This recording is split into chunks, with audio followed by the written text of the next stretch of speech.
বিচার সংস্কার ও নতুন সংবিধানের দাবিতে জাতীয় নাগরিক পার্টির নবম দিনের পদযাত্রা অনুষ্ঠিত হয়েছে। আজ মঙ্গলবার সন্ধ্যায় ঝিনাইদহ শহরের পায়রা চত্বরে সমাবেশ করে দলটি। সমাবেশে ভারত সীমান্তরক্ষী বাহিনীর তীব্র সমালোচনা করে দলটির আহ্বায়ক বলেন, সীমান্ত হত্যার কারণে বাহিনীটি মানবতা বিরোধী খুনি বাহিনীতে পরিণত হয়েছে।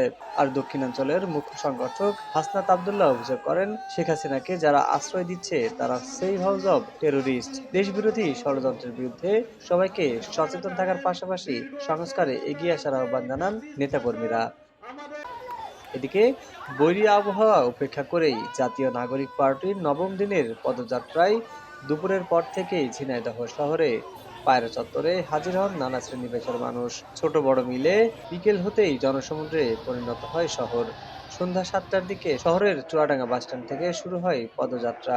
পদযাত্রাটি শেষ হয় পায়রা চত্বরে। সমাবেশে জাতীয় নাগরিক পার্টির আহ্বায়ক নাহিদ ইসলাম অভিযোগ করেন, ভারতীয় সীমান্তরক্ষী বাহিনী গত ২৫ বছরে ১২০০ বেশি সীমান্ত হত্যা করেছে।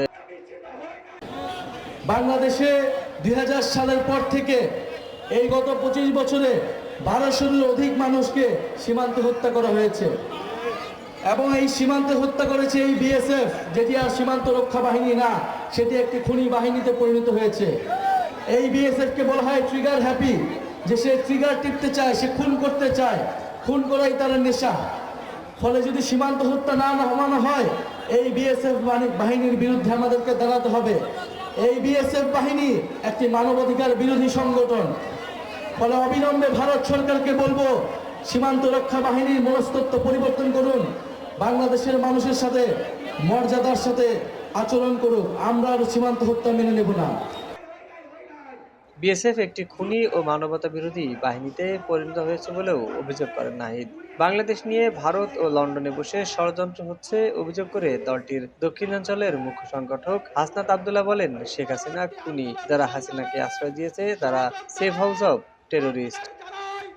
আওয়ামী লীগের পতিত প্রেতাত্মারা ভারতে বসে, লন্ডনে বসে বাংলাদেশের বিরুদ্ধে যতই বিষোদ্ধার করুক, Awami League will never come back.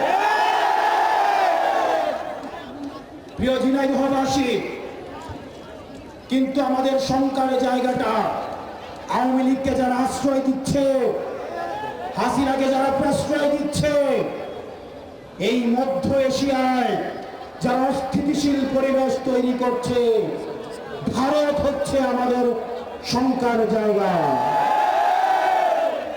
এই মধ্য এশিয়ায় অস্থিতিশীল পরিবেশ তৈরি করছে ভারত।